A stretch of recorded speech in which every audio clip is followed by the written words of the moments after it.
Nicole and the Book House. Once upon a time, but not a long time and not so far away, lived a girl named Nicole.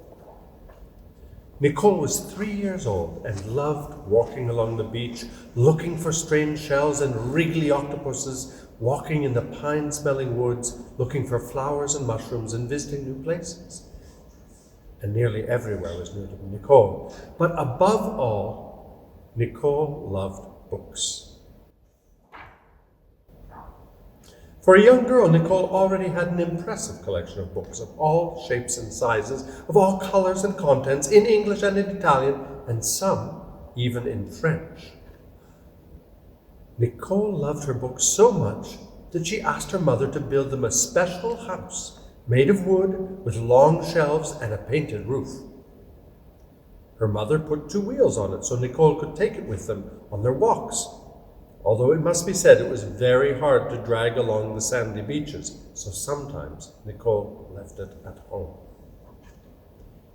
Every night, before going to bed, Nicole took one of her books to read.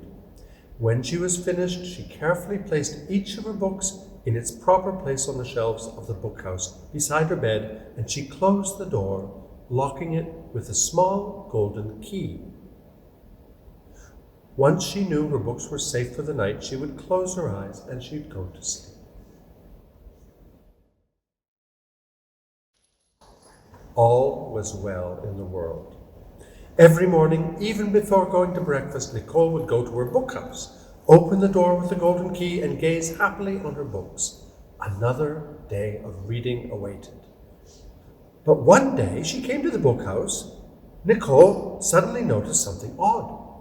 The door was already open. "Did you open the door to my book house?" asked her mother. "No," her mother replied. "You must have forgotten to lock it before you went to bed."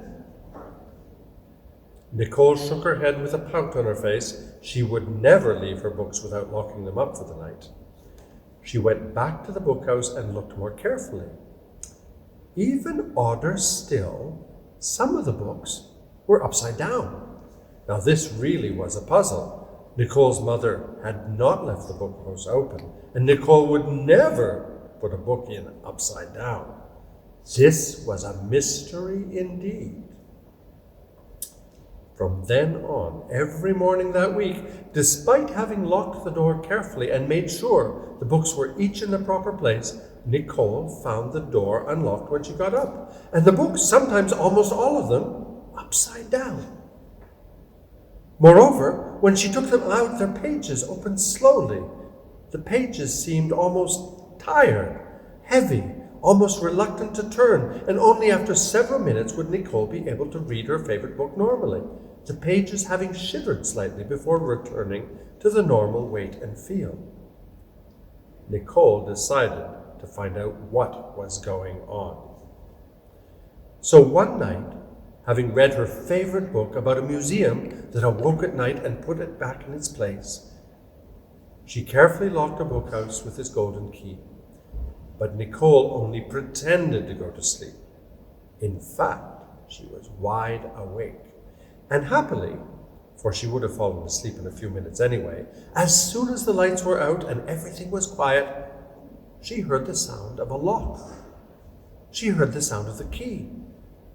The key was turning in the lock. It was the book house. Slowly the door pushed open, and to Nicole's surprise, out flew a book. First one, then another. They flitted around the room, darting here and there, over her nightlight, under her bedside table, until they finally fluttered their way through the open window.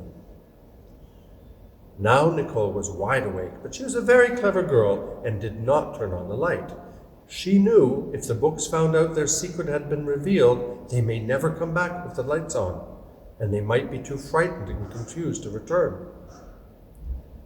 Happily, only 15 minutes later, all 3 books had returned to the book house and were once more roosting on their shelves.